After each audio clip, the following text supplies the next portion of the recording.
was riding with my father to North English to help my brother move a couch. He turned to me and asked if I'd ever heard of the Civil War battle that happened in South English. As it turns out, I had first learned of it that very day while skimming through the Keokuk County Visitor's Guide. Funny how that happens sometimes. The battle he was referring to is usually referred to as either Talley's War or the Skunk River War, although calling it a battle is an exaggeration, and calling it a war is doubly so. Seifert Talley was a Baptist minister from Tennessee who moved to Keokuk County in 1848. When the American Civil War broke out, Talley became a member of the Copperheads, a political faction in the Union who fought for an immediate peace settlement with the Confederacy. One of the sources I found referred to Talley as being in sympathy with the peculiar institution of the South, which is a polite way to say he supported the brutal enslavement of Africans in the American South. Talley, to his credit, was a renowned and charismatic orator. In August 1863, after holding a rally near the English River, Talley was warned to stay out of South English, which was filled with adamant abolitionists. Talley went and his followers marched into South English in spite of these warnings. An angry crowd formed, hurling insults at Talley. For people whose husbands and sons were dying for a righteous cause, Talley's words were an unforgivable mockery.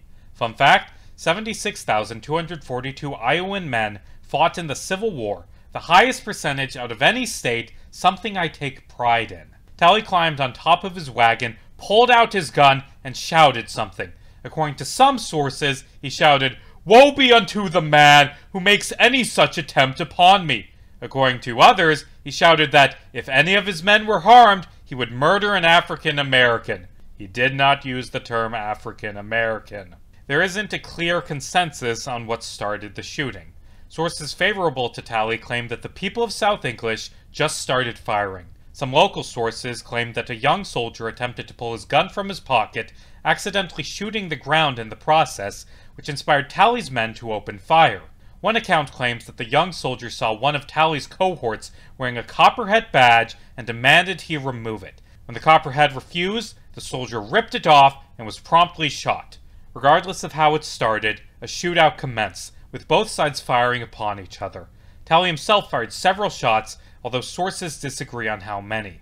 Sources claim anywhere from 40 to 200 shots were fired in total, although the higher estimates are likely exaggeration. When the dust cleared, several horses were slain, a few locals were injured, and Seifert Talley was dead, guns still in his hand. He was the only fatality. 12 men were arrested for the shooting, but none were indicted. No one ever came forward about who fired the shot that killed Talley.